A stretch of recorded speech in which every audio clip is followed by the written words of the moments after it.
Gang, what's up? Aaron right here, Canadian Looney. Like, share, subscribe, get notified. What do you know about our U.S. ambassador, the Canadian ambassador to the United States?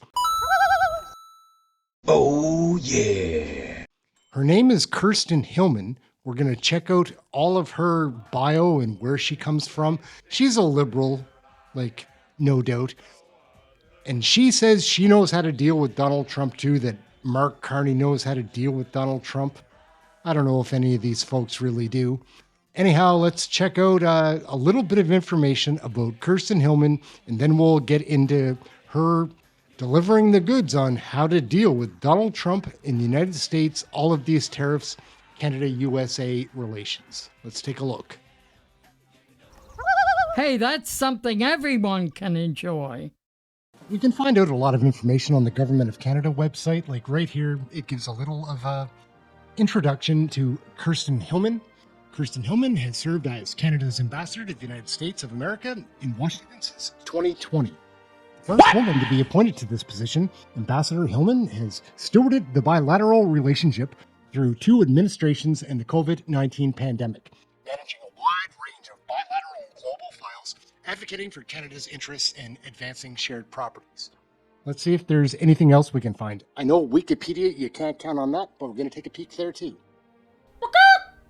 All right, gang, this is the real reason I stopped by Wikipedia. When I was doing my research, I saw they had this tidbit included that it was Justin Trudeau, disgraced former prime minister, twice convicted of being corrupt, disgraced. But he's the guy that appointed her March 26, 2020. That's like working at McDonald's fast food and saying like the Hamburglar is the person that hired me.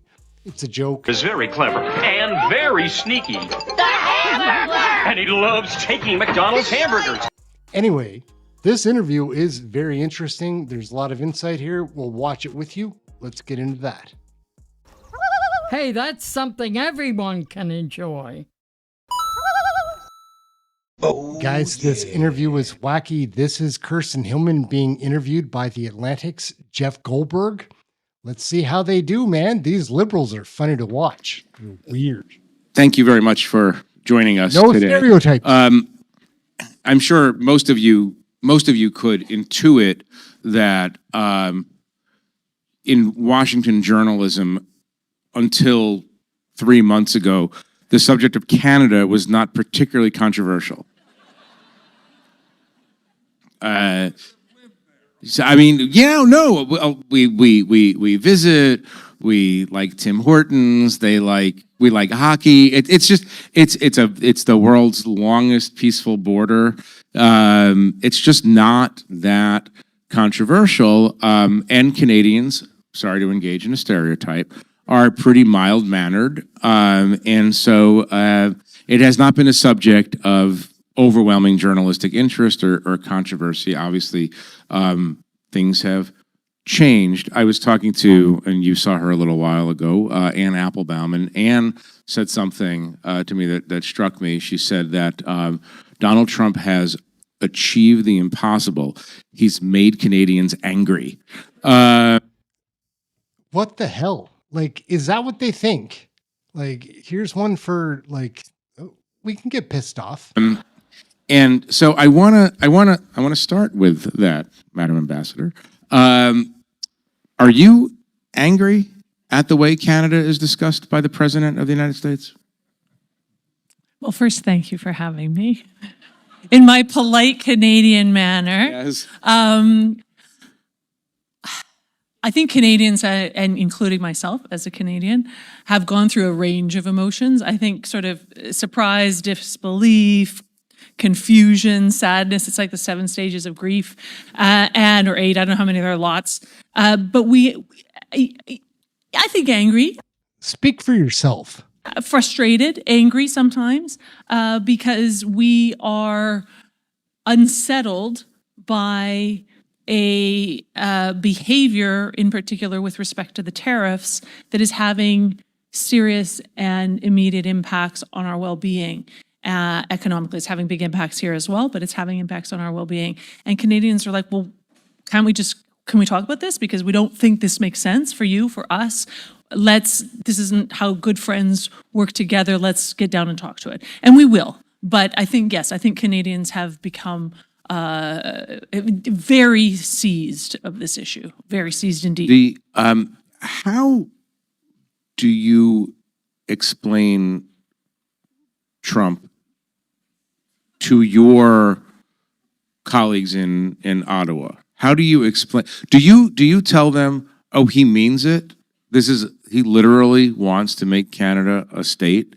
Do you take him seriously but not literally? Do you take him not seriously and not literally? One of the main roles as the senior Canadian representative in the American capital is to explain America to your bosses, and they then explain it to the Canadian people. How do you explain it? So, a few things. One, I think that it's clear that the President of the United States and his administration are seeking to transform, in particular, their economic relationship with the world and therefore very much with us. We have the single biggest trading relationship with you of any country in the world. We're your biggest customer. We buy more from you than China, Japan, the UK, and France combined. Like, it's a huge relationship in all ways, not just economic. And the president and his administration are seeking to change that in ways that I think are quite consequential. And so that's the first thing I say. And that is what it is. It will change, and therefore we will change, and therefore we will move into something different than we have been in for a few generations. In terms of taking the president seriously, Donald Trump is the president of the United States. Of course we take him seriously. Of course we take him seriously. He's a man with enormous influence and power over this country and the world. And so, yes, he has to be taken seriously. I had the opportunity to talk to the president last Thursday, and I raised some of these issues with him. I want to just read you one passage and maybe get you to comment on what you think he means, and then we could talk about tariffs. Uh-oh. Yeah. No. It's going to be fine. It's going to be totally painless. This is Trump speaking. I left some very smart people from other countries today, and I have them all the time. You understand, he speaks in a shorthand, patois. And I think maybe one of the things I've been most successful with is foreign relations. This is me, interjects, I think the Canadians would disagree. Trump, well, the Canadians. Here's the problem I have with Canada. We're subsidizing them to the tune of $200 billion a year, and we don't need their gasoline, we don't need their oil, we don't need their lumber, we don't need their energy of any type, we don't need anything they have. I say it would make a great 51st state. I love other nations. I love Canada. I have great friends. Wayne Gretzky's a friend of mine. I have great friends. I said to Wayne, I'm going to give you a pass, Wayne. I don't want to ruin his reputation in Canada. I said, just pretend you don't know me. But they're great people. You know, they do 95% of their business with us. Remember, if they're a state, there's no tariffs. They have lower taxes. We have to guard them militarily. Me, you seriously want them to become a state? I think it would be great. I respond, a hell of a big democratic state. Trump, a lot of people say that, but I'm okay with it if it has to be, because I think you know, actually, until I came along, then I respond, because I was losing my mind. I'm no political genius, but I know which way they're going to vote. They have socialized medicine. Trump says, you know, until I came along. Remember that the conservative is leading by 25 points. My colleague Ashley Parker says, that's true. And Trump said, then I was disliked by enough of the Canadians that I've thrown the election into a close call, right? I don't even know if it's a close call, but the conservative, they didn't like Governor Trudeau too much, and I would call him Governor Trudeau, but he wasn't fond of that. And then we changed the subject because I didn't feel like it was going in. Trump had a huge influence on our election, I think. What do you think? Leave it in the comments. Like, I'm a Trump, not a fan, but I support him more than, and the Republicans more than I would the Democrats currently in the United States. Like, what do you think about Donald Trump? Leave it in the comments. Anywhere interesting. I want you to break this down for me, starting from the beginning. Here's the problem I have with Canada. We're subsidizing them to the tune of $200 billion a year. True? Untrue? Untrue. Explain the context. So, as I said, Canada and the United States have the biggest bilateral trading relationship in the world. We Why, what? sell back and forth in goods and services, $2.5 billion a day, $2.5 billion a day. It's an enormous, I mean, it's hard to conceive of for most of us what that looks like. In that relationship, for those who are looking at this through the perspective of balanced trade, which the president most certainly does, in other words, that we sell as much as we buy, Canada has a trade deficit, in other words, we buy more than we sell, of manufactured goods, of electronics, certainly services. So stuff that Americans make and manufacture, the things that the president is very deeply concerned about ensuring stay here for good jobs for Americans. We buy more of that from you than you buy from us. And we are about 1/10 your size. So just to put that in perspective. And actually, another thing to put in perspective is in manufactured products for the United States, more than half of what you manufacture in the United States you export. So selling your manufactured products to other countries is very important for the jobs that the president wants to create. And I think 77% of your economy runs on services. Again, we are a huge service consumer of American services. But a third of what we sell you is energy. And a lot of that is oil. And the Canadian oil that we sell is transported down to the Gulf Coast where it's refined. It is, frankly, according to many Canadian experts, sold at a discount. And that has to do with the fact that we only have so many pipelines and we can only get it to so many places. That product is then refined and resold at 3 times the price into the United States to third country markets, keeping your manufacturing costs down, right? The manufacturers that rely on that energy, keeping the price at the pump for Americans down. So yes, we sell you more energy than you sell us. That is absolutely true. And because a third of what we sell you is energy, overall we have a trade deficit, but it's about $60 billion, not 200. But if you want to balance the trade, if the United States wants to balance trade with Canada, the only... That's a pretty big deficit. Donald Trump is saying 200 billion, and she's saying 60 billion. So that's $140 billion. You'd notice that in your day-to-day bank account if it was askew that amount. The way to really do that, we can't buy that much more from you. We are 41 million people. There's only so much we can buy. We will have to sell you less energy. And I don't actually think that's what the administration wants. And I think proof of that is in the fact that when the tariffs were put on to products of all nations, the tariffs put on Canadian energy were some of the lowest of all, right? So when he says we don't need anything that you make, that is self-evidently untrue?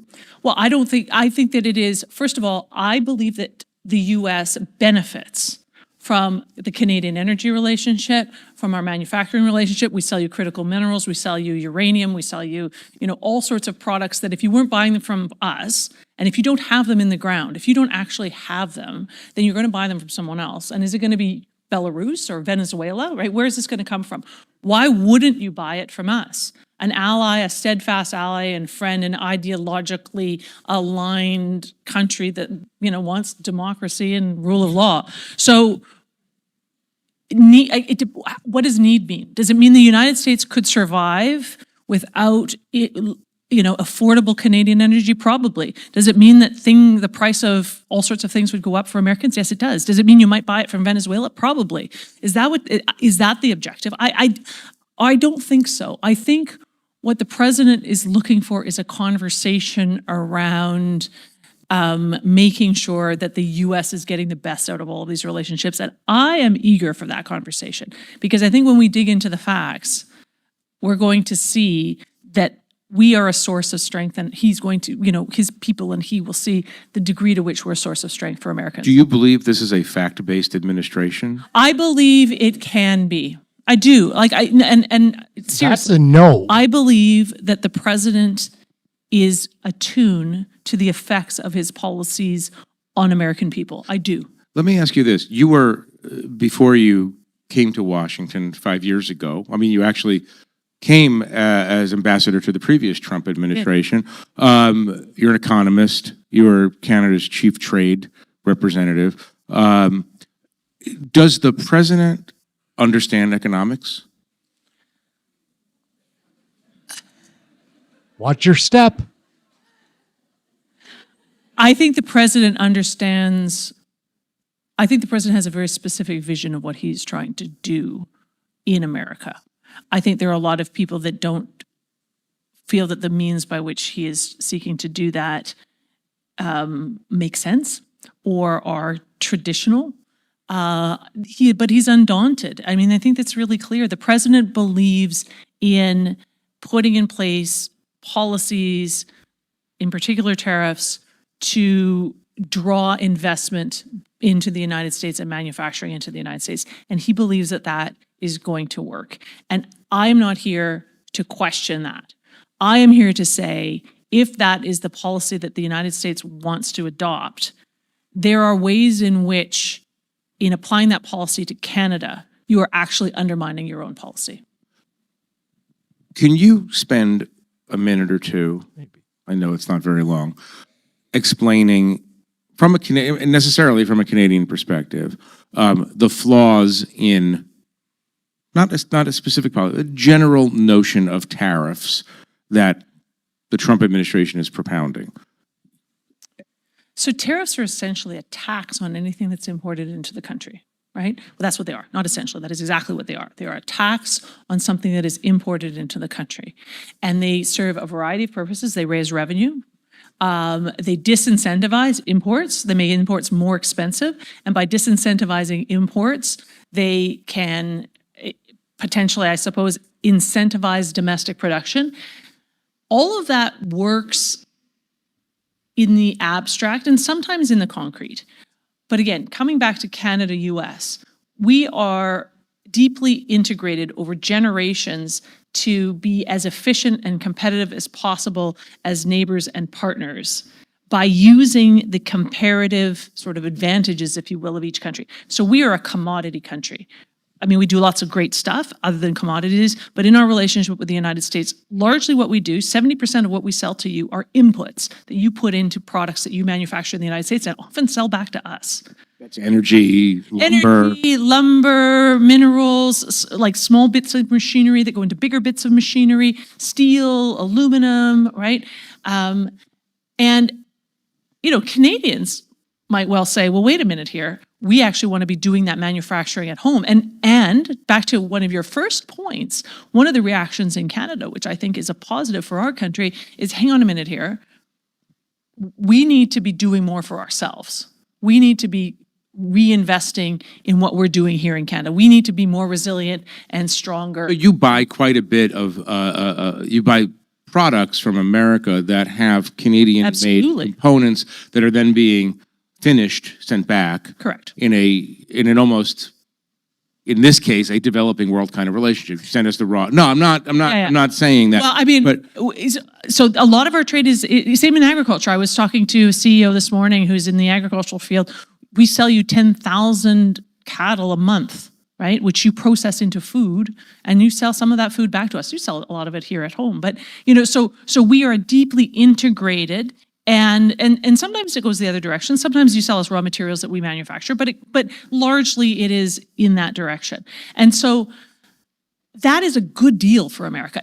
That coupled with inexpensive, reliable energy is a good deal for America. And I think that is the proposition. Back to your question about does this rationale make sense? I'm not gonna say whether it can make sense with respect to some of the objectives. With respect to our country, if somebody says, is this a fair trading relationship? Is the US getting a good deal out of this? You are getting a good deal out of your relationship with Canada. There is no question about it. But you know, we'll see what more the president needs to talk about in this space. What does an angry Canadian look like? No, I'm serious. Well, did you watch that last hockey game of the four?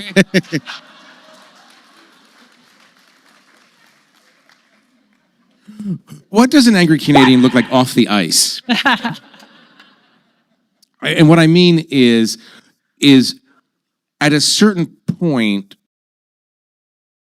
again, we could make jokes about stereotypes, but at a certain point, you are discovering a national pride that has not been right up there on the surface the way it is with some other countries, including the United States. And at what point and look, your conservative candidate lost, as Donald Trump acknowledges in a kind of like he doesn't care way to me. Your conservative candidate lost because he was seen as too close to MAGA ideology. I mean, it was clearly what happened up there was a reaction in part to what's going on down here. But would you really reorganize your economy to push away the United States at a certain point? I mean, if you can't get what you consider to be a good deal, what does that look like? I think that it's a question of mitigation, right? I think that we will seek to strengthen our own economy, and we're doing that already. We will seek to get rid of the carbon tax. Like, that's all there is. There's nothing else. Get rid of the carbon tax. Reinforce relationships that we have all over the world. We have, a trade agreement with Europe. We have a trade agreement in Asia. Canadian businesses are already giving me anecdotes about selling their product into those markets. You're a two-ocean country, just like we are. Right. So we're a three-ocean country, bud. So the products that are not as competitive down here because of the tariffs, they're going to these other countries. The U.S. buyers aren't happy, but the Canadian sellers, are doing what they have to do for business. So strengthening ourselves at home, making sure we have the strongest relationships that we can with our allies around the world and our partners around the world. But of course, we want to get to a place of sort of stability and predictability with the United States. What I'm saying is, what if you can't? I mean, do you know what? I think we can. I don't think it's going to be what the U.S. this administration has changed the paradigm on the role that it wants to play and how it proceeds in trade and economic discussions and relationships. There's no question about that. And we have to adapt. But the American people, the businesses here in America, consumers here in America, are better off with a more stable relationship with your biggest customer, right? It makes sense for Americans, and it makes sense for the people who have put the president into the White House to have affordable products to buy, to have relationships where companies invest in their communities. Companies don't invest when there's instability. The whole reason we put these sort of international rules in place is to say, okay, over time, you're going to be able to count on. Is all of this really coming from this globalist? Oh my God, like she cares about citizens of Canada or the United States or anywheres. This regulatory regime or this tariff or whatever. As that remains tumultuous, as everyone knows who's reading about the effects of this internationally, there is a chill on investment and there is a concern around the long-term, stability. So I believe we will get back there somehow because it's what is best for the American people. Has Canada made any mistakes along the way in managing its relationship with the United States? Well, that's a good question. Yeah. I mean, we all make mistakes, don't we? But I think that, I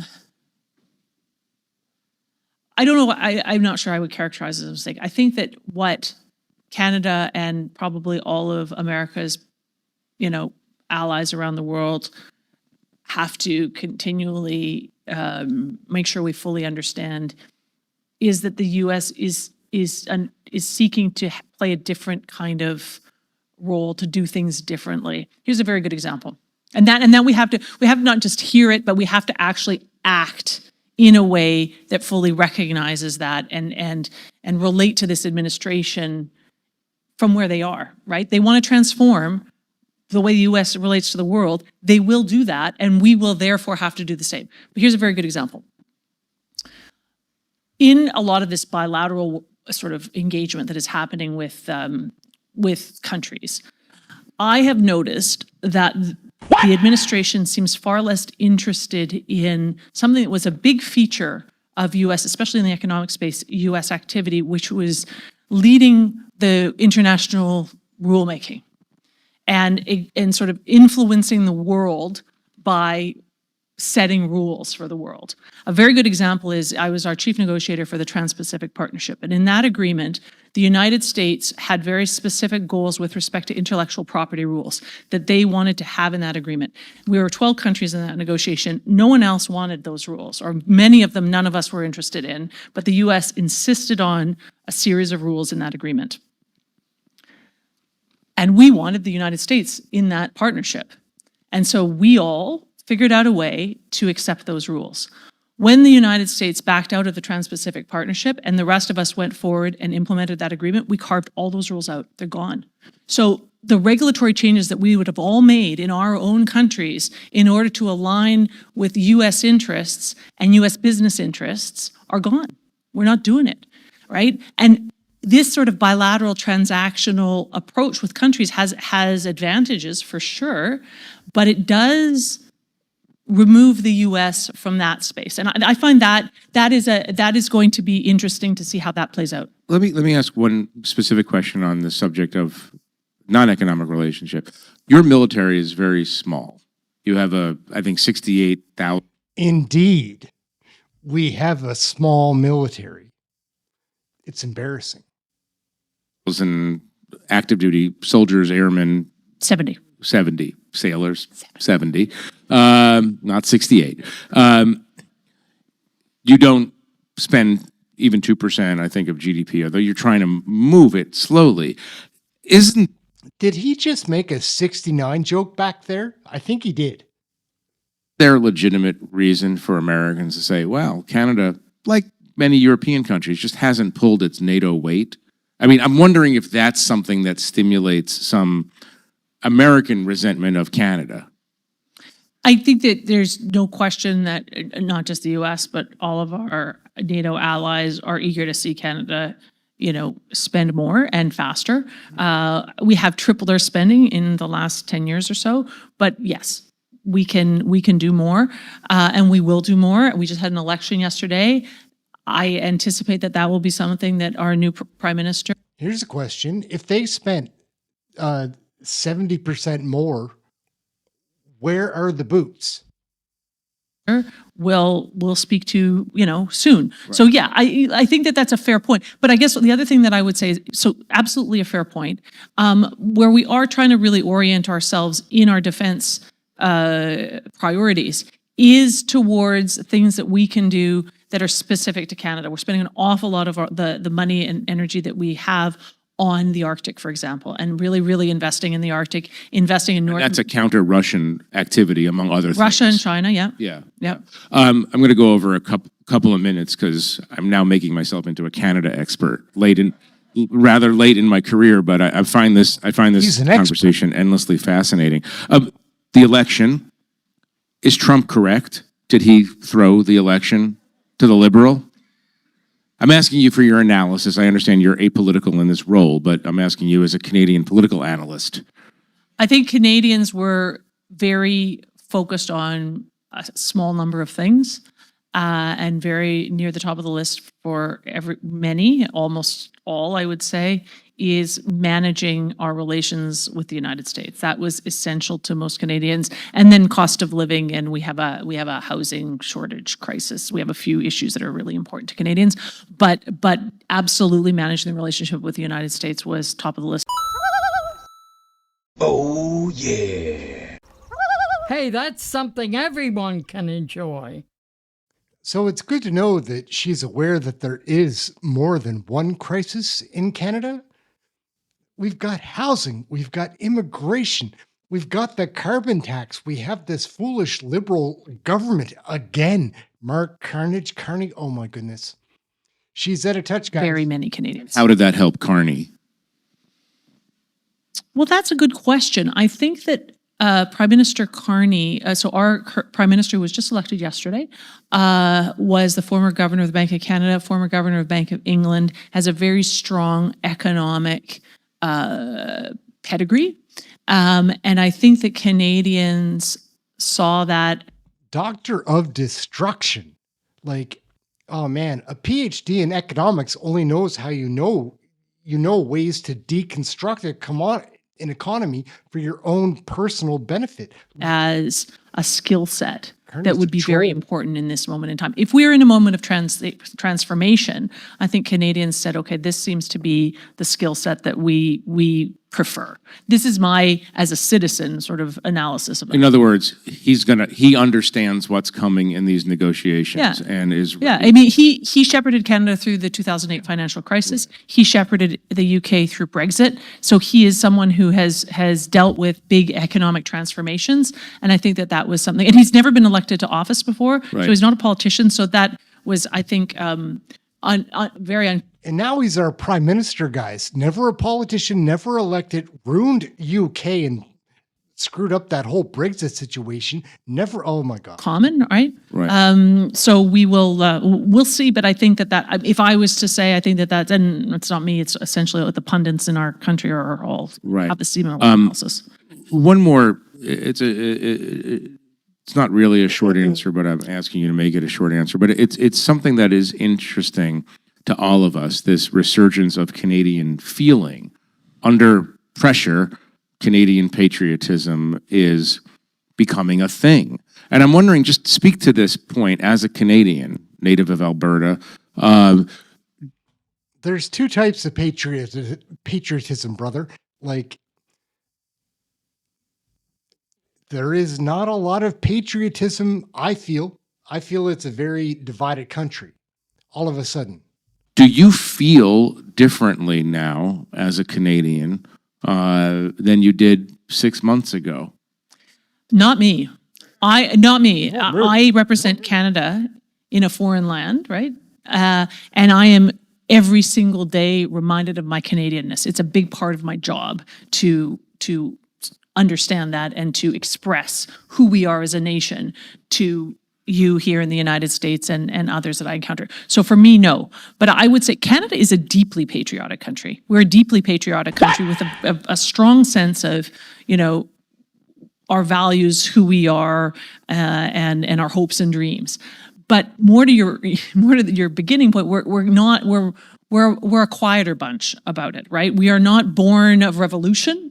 We are born of sort of negotiation. We are born of a much more gentle birth, if you will, than the one you encountered. And I think You kind of were ambivalent about King George III. Yeah. No, we get it. We had the king there are good people on both sides. I get it. we have where our founding nations are France, the UK, but of course our First Nations, our Native people were there, who are remain a huge part of our cultural reality and importance to our cultural identity. So we're just a different country, but we're the less rowdy cousin at the Thanksgiving table. But not today. Not today. Well, Rowdy. and my final Bullshit the way my final question. When you met Donald Trump 5 years ago, when you first came to Washington to do this job, did you think that he was anti-Canadian? No. Did you anything suggest that, there's trouble afoot here? No, in fact, I met President Trump during the NAFTA renegotiation a few times, and then over the course of the COVID crisis when we had to slow down the border.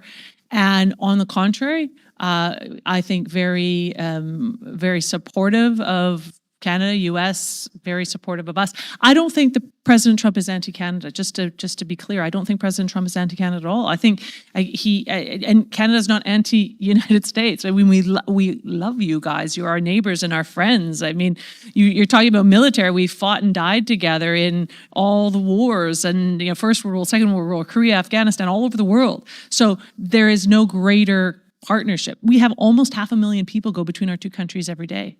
Not maybe lately, but but truly, we have an enormous amount of interconnection, and so we are. If you ask me why I'm confident that we will figure this out, it's because of that. It's because of the 500,000 people almost every day. It's because of all of this. We have to. Those of us who represent our people, that is our job, is to figure it out, and we will. And I'm convinced that that the president will be happy to do so, or will certainly do so. And you know what else is big in Canada? The Atlantic. Did you know that? I Big magazine in it. And so on behalf of the Atlantic, we thank you for coming today. Thank you. Thank you. Oh, yeah. Gang, so we're going to wrap it up right there. EhrenCanadian Looney, like, share, subscribe, get notified. We're doing live shows all the time on here, trying to make some more videos. Let me know in the comments what you think.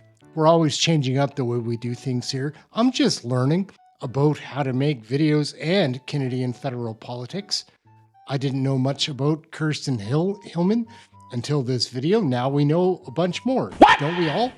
That's the reason you should like, share, subscribe, and get notified. Come out, check out one of our live shows. They're fun. We've got a great chat room. That's it, guys. Thank you very much for watching this one. If you want to learn a little bit more about tariffs, I'm going to tag on a little video here at the end. That's it, EhrenCanadian Looney. We'll catch you next video. Thank you for watching this one. Catch you next time. What came first, the chicken or the trade war? Until the 1960s, chicken was considered a delicacy in Europe. But due to America's ability to farm more efficiently, chickens were produced much more inexpensively in the US and then imported into Europe, driving down the overall market value of chicken. And this made life better for most people, except for a small minority. The European chicken industry. Big chicken at it again. So, a number of European countries imposed a tariff on chickens to protect their chicken industries. This not only hurt the general population, which now had to absorb the higher cost of chickens once again, it also hurt chicken producers in the US. As a result, 1961 to 1964 was known as the Great Chicken War. At the time, this was such a pressing issue that Senator William Fulbright interrupted a Cold War-era NATO nuclear disarmament debate to shift to another topic: trade sanctions on US chicken. German Chancellor Konrad Adenauer reported that half of his correspondence with US President John F. Kennedy was over chickens. Ask not what chickens can do for you. Ask what you can do for chickens. Because we're a country of the chickens, by the chickens, and for the chickens, the US had to retaliate, so President Johnson imposed a 25% tariff on potato starch, dextrin, brandy, and light trucks. Harvard professor Robert Z. Lawrence wrote, "The chicken tax crippled the U.S. automobile industry by insulating it from real competition in light trucks for 40 years. So, in the end, countless resources were wasted, and it's harder for Americans to get trucks, all because some Europeans got their feathers ruffled over cheap American chicken. And that is why tariffs are stupid."